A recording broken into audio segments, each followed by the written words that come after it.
Hi, shalom friends. One of my passions is to teach. So I was privileged to teach a group of girls between the ages of 12 and 13. And the theme of my lesson was that God gives us many talents and assets. And then I asked, turning around, I said to one girl, tell me one asset that you have. And she says, I have beautiful hair. And I would put it on the board, beautiful hair. Then I asked another young lady. She said, I have wonderful skin, clear skin or something like that. I put that down. Someone else said, I have natural beauty. I put that down. And in all honesty, I was really surprised. Because what I meant was, what assets do you have? I looked at them. They are kind, they're generous, they're funny, they're mischievous, they're intelligent, and I could keep going. I mean, really a wonderful group of young ladies. And it was like a little shocking to me that the first thing that they thought of assets was really the most superficial. I am going to take a wild guess that anyone that's listening to my talk right now, if you opened up your wallet, you would probably find less than $200. Just a guess. In fact, I am sure, because from my own experience, there are times when I don't have a single dollar bill in my wallet. So imagine, I'm walking down the street, and it's Thanksgiving. Everyone is in a giving mood, and a homeless guy says, hey, Rabbi, you have $5 for me? And I take out my wallet, saying, I'm really sorry, I don't have any money. He says, Rabbi, you're not allowed to lie. So I'll take out my wallet and show him I have no money. I want to ask you a question. Did I lie? I have no money. I have no cash. I have plastic. I have a debit card, and I have a credit card. I have a house. I have a car, and so on. To judge yourself that by how much cash do you have is silly. In fact, if you want to know how blessed you are, try to get a loan from the bank. They'll give you probably 3 pages. Show us 3 years of your IRS. Tell us your savings account, your checkings account. Do you have Bitcoin? Do you own your house? Do you own your car? Do you have a yacht? And it's like an amazing, oh my gosh, I have a lot of this stuff. So I'm not a multi-gazillionaire, but poor? I'm not poor. But if you measure to see how much cash you have, and that's the measure of your financial value, you'd be making a very serious mistake.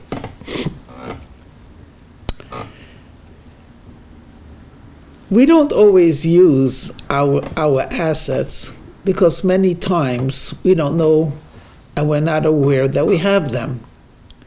So this is not science fiction. It has happened probably in the tens of thousands, if not more, where there's an estranged child and runs away from home and struggles and doesn't keep in touch with uncles and aunts, not with siblings, and perhaps not even with parents. And then one day, a police fellow stops them and says, are you Mrs. or Miss Smith? And she says, yes, but I didn't do anything wrong. I said, no. Actually, there's a lawyer that has to see you. Hey, I haven't done anything wrong. Leave me alone. It's actually good news. They bring her in, and Miss Smith is told that 3 years ago, her aunt left her $3 million. And they've been trying to track her down. And this lady, who has been estranged, who has been living on park benches and hostels and in churches and on the food banks, feels like, are you kidding me? No, you are a very wealthy young lady. So for 3 years, she was a wealthy lady who thought she was a pauper because she did not know. Someone had to tell her. Someone had to show her. If we think about not only the body, but we think about spiritual assets, I'd like to be a spiritual person. I would like to be a moral person. I would like to be a godly person. I certainly don't want the opposite of those three things. What do I have? The Holy Baal Shem Tov pointed out that in many ways the Jewish nation, but by extension actually all humanity, but the Jewish people are called Eretz Chefetz, a land, a desirable land. Let's just imagine, you're taken to a scenic area, 300 acres. A builder sees townhouses. A businessman sees a mall. A nature lover sees a nature park. A farmer might see an orchard or something to that effect. And a person like me will see nothing. Will say, so I wouldn't buy this land. It's in the middle of nowhere. You have to see the potential. Said the Holy Baal Shem Tov, from the earth comes growth. From the earth comes water. From the earth comes mineral. Actually, everything precious is found in the earth. But you have to dig for it. Said the holy man that my goal and my desire is to show how people can access the treasures that lie within. Are you a kind person? Well, I don't know. So volunteer. And you'll find out if you're a kind person. Are you a person that likes to study? I don't know. I didn't like school. Well, did you try listening to an online lecture? Do you have any curiosity?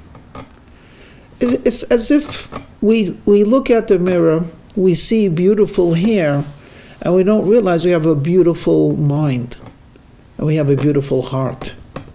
We have a beautiful soul. So my thought to you is, realize that you're special.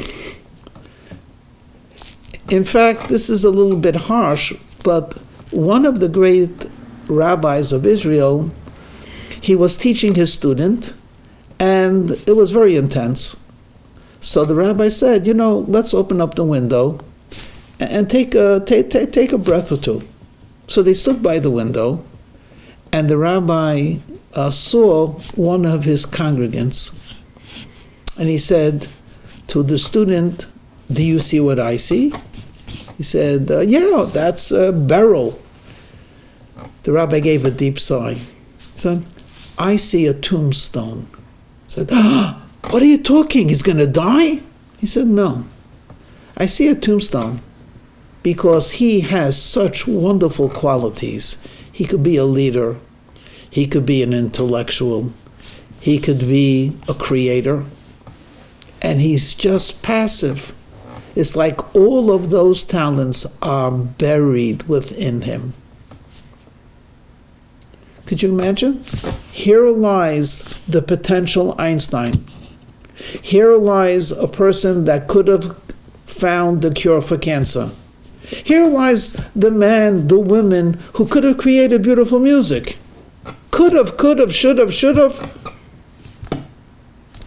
Why are we shortchanging ourselves? Finally, let me just throw out something. Israel, the land of Israel, the people of Israel, it's a blessed land, populated by a blessed people. supervised by God who is blessed. What is this land capable of producing? I looked up the following. The 10 countries that export the most arms to this world. The first was the good old USA. Do you know who number 9 was? Israel. Israel exports weapons. Okay, not as much as Russia or France, or for that matter, China, but I was just hurt by that. I'm not saying they shouldn't, they need it for the economy, but from Zion comes Torah. Israel should export teachers. It should export rabbis. It used to export Jaffa oranges, but to export, Uzis, radars, Again, I'm not criticizing what they're doing. I'm merely pointing out there's so much more. Yes, they produce medicine and technology, but there's even greater. They could export godly teachings. So we're all talented, and we're all unique in our talents. We are living in a world where an individual can actually have an impact on the global world community. Let's use our talents. Let's access our assets. The world will be a kinder, a more beautiful, a more fruitful place, and we'll be able to taste and smell the coming of the Messiah.